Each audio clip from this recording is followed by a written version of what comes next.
అందరికీ నమస్కారం. నేను మీ బీసీ రెడ్డి. ఈ ఆఫ్ నిక్కర్ అన్వేష్ గాడి గురించి 2-3 సందర్భాల్లో నేను స్పష్టంగా చెప్పా. వీడు మిమ్మల్ని పిచ్చోళ్ళని చేసి ఆడుకుంటున్నారు. జనాల ఎమోషన్స్తో ఆడుకుంటున్నాడు. వీడిని నమ్మొద్దు దయచేసి. వీడొక మోసకారి. వీడు కొంతమందిని బ్లాక్మెయిల్ చేసి వాళ్ళ జీవితాలని నాశనం చేసి కోట్లు సంపాదించుకుంటున్నాడు. మీ యొక్క సపోర్టుతో అని 2-3 సార్లు చెప్పే ప్రయత్నం కూడా చేసిన. మా తెలుగుదేశం పార్టీ సోదరులు వీడేదో జింబాబ్వేకి పోయి అక్కడ ఒక వీడియో పెడితే దాన్ని పెద్ద ఎత్తున వైరల్ చేశారు ఎన్నికలకు ముందు. నేను ఆ సందర్భంలో కూడా ఒక వీడియో చేసి చెప్పాను, వీడు ఒక ఎదవా, వీడు చెప్తే జనాలు వినాలా లేకపోతే వీడు చెప్పింది మనం పాటించాలనా, వీడిని ఎందుకు ప్రమోట్ చేస్తున్నారు, వీడు ఏమన్నా మన పార్టీనా లేకపోతే డైరెక్ట్గా మన పార్టీకి సపోర్ట్ అని మాట్లాడుతున్నాడా వీడంటే చాలామంది నాకు కింద కామెంట్లు పెట్టారు. వాడు ఎంత ఎదవైనా వాడి నోటి నుంచి కొన్ని మంచి మాటలు వస్తాయి. కొంతమంది అయితే మా అన్వేషణ తోపు, దమ్ముంటే ఆపు, మా అన్వేషణకి వ్యూవర్షిప్ ఉంది మీకు లేదు కాబట్టి మీరు వాడి మీద పడి ఆడుస్తున్నారు. అసలు వాస్తవాలు మీకు తెలుసా? అసలుకి ఎంతమంది జీవితాలను నాశనం చేస్తున్నాడో మీకు తెలుసా? ఏమన్నా కొంచెమన్నా బుర్ర పెట్టి ఆలోచిస్తున్నారా? వీడు బెట్టింగ్ యాప్ల మీద పోరాటం చేశాడంట. బెట్టింగ్ యాప్ల మీద పోరాటం చేస్తే సుప్రీంకోర్టులో ఒక పిటిషన్ వేసుకొని దాని మీద న్యాయం కోరాలి, కానీ వీడియోలు పెట్టి అమ్మ నా బూతులు తిడితే న్యాయం జరగద్దా? అసలు ఈ బెట్టింగ్ యాప్లు బ్యాన్ కావడానికి కారణం ఎవరు? అరుణాచల్ ప్రదేశ్కి చెందినటువంటి ఒక అడ్వకేటు పబ్లిక్ బిల్ వేస్తే దానికి అనుబంధంగా కొన్ని వేల పిటిషన్లు సుప్రీంకోర్టులో వచ్చినాయి. దాని తర్వాత సుప్రీంకోర్టు ఏం చేసిందంటే సెంట్రల్ గవర్నమెంట్ని అడిగింది, ఏంటి వీటి మీద మీ సమాధానం అంటే, అప్పటికప్పటికే సెంట్రల్ గవర్నమెంట్ వీటిని బ్యాన్ చేస్తాము, ఆల్రెడీ 135 యాప్లని బ్యాన్ చేసాము, రిజిస్టర్ చేసుకున్నటువంటి వాటిని కూడా మేము ఇంకా బ్యాన్ చేస్తామని పార్లమెంట్లో తర్వాత వచ్చి తీర్మానం చేస్తే అప్పుడు బ్యానింగ్. ఇందులో ఈ కోన్సిక గొట్టంగడి పాత్ర అసలు ఏమీ లేదు. వీడు దీనివల్ల లాభపడ్డాడు.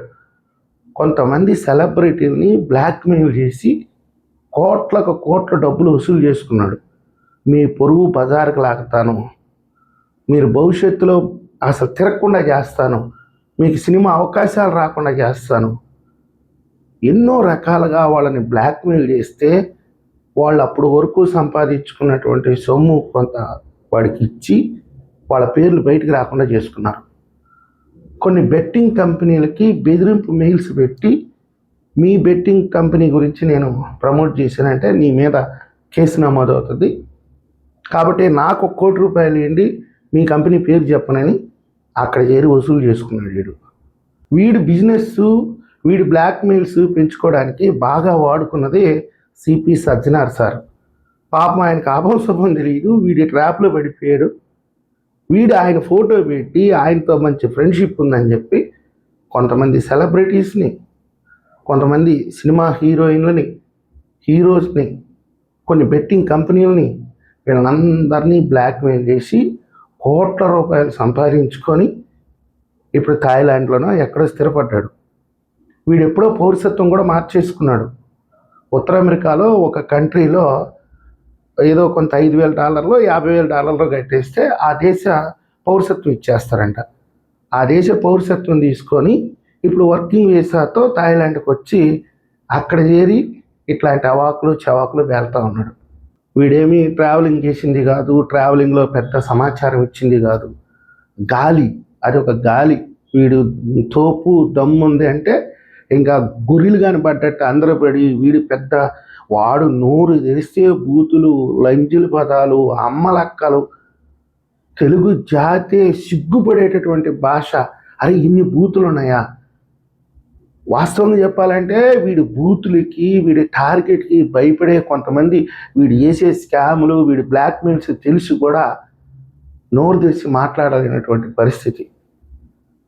నిన్న కాక మొన్న మహిళల గురించి మాట్లాడుతున్నాడు ఈయన.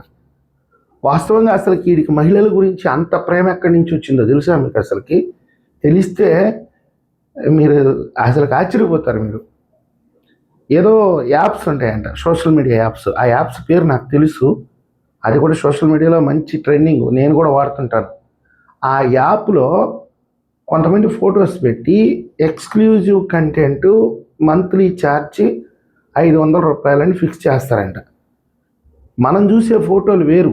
ఆ ఎక్స్క్లూజివ్ కంటెంట్లోకి వెళ్తే వీళ్ళు ఫుల్గా అంతే, నా నోటి కూడా నేను చెప్పలేనులేండి, ఆ విధమైనటువంటి ఫొటోస్ అన్నీ పెట్టడం, వీడియోస్ చేయటం, డైరెక్ట్గా చాట్ చేయటం, ఇవన్నీ చేస్తారంట. ఆ కంటెంట్లో ఎక్స్క్లూజివ్ కంటెంట్ సబ్స్క్రిప్షన్ తీసుకోవాలంట. దాదాపుగా 30 లక్షలు 40 లక్షలు సంపాదించుకుంటారంట వాళ్ళు. ఇప్పుడు వాళ్ళ కడుపు కొట్టినట్టు అవుతుంది. జనాలు రియలైజ్ అవుతున్నారు శివాజీ మాటలతోటే.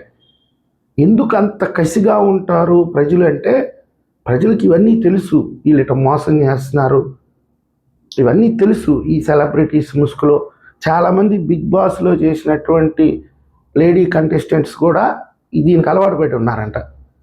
న్యూడ్ పిక్స్లు పెట్టడం, వీడియో కాల్స్ చేయటం, 10 నిమిషాలకి ఎంతో వీడియో కాల్ ఒక 5,000 6,000 ఉంటుందంట. ఇవన్నీ బ్లాక్, అదన్నీ కూడా అండర్ గ్రౌండ్లో జరుగుతుంటాయి ఇవన్నీ. సో అందుకే ఈరోజు ఏంటంటే పచ్చి బూతులు తిడుతున్నారు జనాలు ఈ డ్రెస్ కోడ్ మీద, దీని గురించి. వీడిప్పుడు హఠాత్తుగా ఎందుకు వచ్చాడంటే, వాళ్ళు మొరపెట్టుకున్నారు, అన్నా ఇది వ్యతిరేకత అయిపోతుంది, మా బొచ్చులో మట్టేసి తట్టున్నారు, రాళ్ళు వేసి తట్టున్నారు, కాబట్టి దీన్ని డైవర్ట్ చేసేసి ఈ ఇష్యూ బయటకు రాకుండా చూడు అని చెప్పేవాడికి ఈడిది చేసాడు రంగంలోకి. మళ్ళీ పేమెంట్కి పేమెంటే, పైగా పిచ్చోళ్ళు చూస్తారు కొంతమంది వీడియోస్ వీడిది. ఈరోజు మీరు అన్సబ్స్క్రైబ్ చేయండి, ఛానల్ బ్యాన్ చేయండి, ప్రభుత్వం కేసులు పెట్టండి, ఇన్ని మాట్లాడుతున్నారు కదా. వాడు మళ్ళా క్షమాపణ కోరుతూ మళ్ళా ఎల్ పదాలతోనే, ఒరే ఎల్ కొడకల్లారా, నేను మిమ్మల్ని అంటానా, నేను మీ పెద్దన్నరా, మీ తండ్రిని రా అంటే వీళ్ళంతా మళ్ళీ వాడిని ఫాలో అవుతారు. మధ్యలో నాలాంటి వాళ్ళే ఎరిపప్పలు అవుతారు. పైగా మాలాంటి వీడియోస్ తీసుకుపోయి వాడికి చూపించి రేపు పొద్దుటి నుంచి మమ్మల్ని కూడా ఎల్ పదాలతో తిట్టిస్తారు. అంతిమంగా ఏమంటారంటే, మీరు బాగా తన్నుకోండి, మేము ఎంటర్టైన్ చేస్తాం. పైశాచికత్వం అండి ఇది. ఎవడండి వాడిని ఫాలో అయ్యేది? వాడి మొహం, వాడి భాష, కడుపు కూడి తినేవాడు ఎవడన్నా వాడిని ఫాలో అవుతాడండి? వాడు మాట్లాడే మాటలు, వాడు ఎందుకు ఇండియాకి రావట్లేదు అంటే ఇక్కడ కేసులకు భయపడి కాదు. ఇక్కడ ఏదైతే బెట్టింగ్ మాఫియా ఉందో, ఎవరినైతే వాడు బ్లాక్మెయిల్ చేసి డబ్బులు వసూలు చేసుకున్నారో వాళ్ళందరూ వీడిని ఏమన్నా చేస్తారేమో అని చెప్పేసి వాడు భయపడిపోయి వాడు విదేశాల్లో తిరగతా, ఆడ తిరగతా, వేరే కంట్రీ సభ్యత్వం తీసుకొని, పౌరసత్వం తీసుకొని, ఆ కంట్రీ నుంచి వర్కింగ్ వీసా మీద వేరే కంట్రీకి వెళ్తా, అక్కడికి పోయి ఏమైనా తిట్టబ్బా, వాడు ఏమైనా పెట్టని. అరే వాడు అసలు మనిషేనా? మీరు వాడిని ఎట్లా చూస్తున్నారా? ఒక పుచ్చకాయ తీసుకొని దానికి ఒక బొక్క కొట్టి దానికి ఒక కీరాకాయ, బా చీడమ్మా పడవా అంటే, ఇలాంటి సమాజంలో మనం బతుకుతున్నావా? ఇలాంటి వాడిని హీరోని చేస్తున్నారా ఈ సమాజం? ఏం మాట్లాడతారో నాకు అర్థం కావట్లేదు. వాడిని ఏం తిడతారు? వాడికి వ్యూవర్షిప్ భయంకరంగా పెరగద్ది. కావాలంటే చూడండి, 24 అవర్స్లో వాడు ఒక వీడియో పెడతాడు, దాంట్లో కూడా ఎల్ల పదాలే మొత్తం. మినిమంలో మినిమం 2 million వ్యూస్ వస్తాయి, వాడికి 1 లక్ష డబ్బులు వస్తాయి చాలు. వాడికి సమాజం గురించి ఎందుకు, మీ గురించి ఎందుకు, మాలాంటి వాళ్ళ మనోభావాల గురించి ఎందుకు, హిందుత్వం గురించి ఎందుకు, దేశం గురించి ఎందుకు? సో ప్రజలను కూడా నమ్మలేమండి. కావాలంటే 2-3 రోజులు చూడండి, ఇప్పుడు అన్సబ్స్క్రైబ్ చేస్తాం, బ్యాన్ చేస్తాం, కేసు పెట్టాలా, ఇంత గొడవలు చేస్తున్నారు కదా. వాడు ఒక వీడియో పెడితే వాడికి లక్షల్లో వ్యూస్, కోట్లల్లో వ్యూస్, లక్షల్లో కామెంట్స్, వాడిని సపోర్ట్ చేసేవాళ్ళు. దయచేసి ఏంటంటే, ఇది ఒక సంఘ విద్రోహ చర్య, మనుషుల మనోభావాలతో ఆడుకోవటం. ఇది మంచి పద్ధతి కాదు, వాడికి మంచిది కాదు, మీకు మంచిది కాదు. ఏమవుతారు, ఏం చేస్తారనేది మీ కర్మకు మిమ్మల్ని వదిలేస్తున్నాం అంతే. మంచి చెప్పడానికే ప్రయత్నిస్తాం. మంచిగా బతకండి, మంచిని ఆదరించండి, మంచి నేర్చుకోండి, మంచి వినండి. ఇదే మాలాంటి వాళ్ళు మొరపెట్టుకొని నెత్తి నోరు కొట్టుకొని చెప్పేది. వినటం వినకపోవడం అనేది మీ ఇష్టం. ప్రభుత్వం వాస్తవంగా చర్యలు తీసుకోవాలంటే వాడికి సంబంధించినటువంటి ఆ సోషల్ మీడియా ప్లాట్ఫామ్స్ మొత్తం ఇండియాలో ప్లే కాకుండా బ్యాన్ చేసేయచ్చు. అదేం పెద్ద పని కాదు. ఒక 2 గంటల సేపు హోమ్ మినిస్టర్ గారిని కూర్చుంటే అయిపోయింది మొత్తం.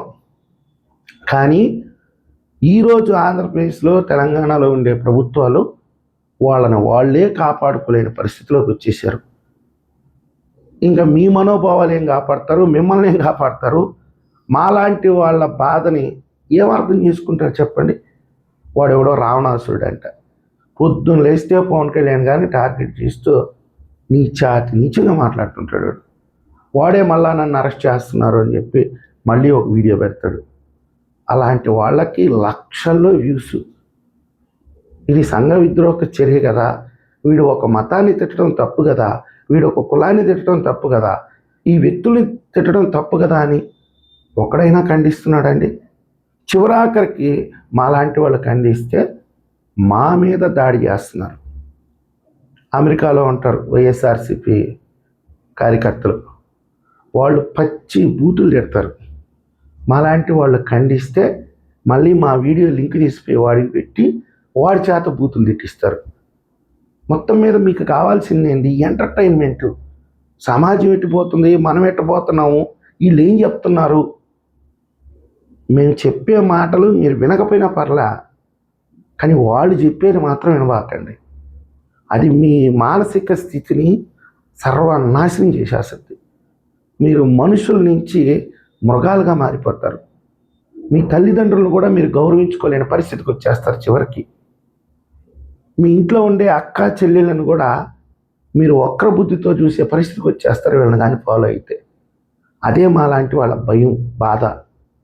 ఏం చేస్తారా ఈ సమాజాన్ని వీళ్ళు? ఎదురు మనిషిని కూడా మీరు గౌరవించుకోలేరు. వాడిలో కూడా కులాన్ని చూస్తారు, వాడిలో కూడా మతాన్ని చూస్తారు. వాడికి ఏదైనా కష్టం వస్తే నీ ధర్మాన్ని నువ్వు నిర్వర్తించలేవు. రేపనే రోజు నీకు కష్టం వస్తే సమాజం నీకు అండగా నిలబడదు. ధర్మం ఎప్పటికైనా గెలుస్తుంది. మా లాంటి వాళ్ళ మాట ఈరోజు ఒకవేళ ఎవరు వినకపోవచ్చు, ఏదో ఒకరోజు మా మాట వింటారు. అరే పలానా రోజు అన్న చెప్పాడరా, ఇది వాస్తవం రా అనుకుంటారు. సో మేము మీ నుంచి పెద్దగా ఆశించట్లా. వాడిని బ్యాన్ చేస్తారు, వాడికి అరెస్ట్ చేస్తారు, వాడి ఛానల్ చూడరు, ఇవన్నీ మేము ఆశించట్లా. వాడికి రెట్టింపు ఆదాయం వస్తుంది. ఎప్పుడు అవకాశం ఉంటే వాడు ఈ విధంగానే రెచ్చిపోతాడు. ఆ దేవుడు అనేవాడు ఉంటాడు, దేవుడు చూస్తూనే ఉంటాడు, ధర్మం గెలుస్తుంది. ఈ వీడియో మీకు నచ్చినట్లయితే లైక్ చేయండి, సబ్స్క్రైబ్ చేయండి.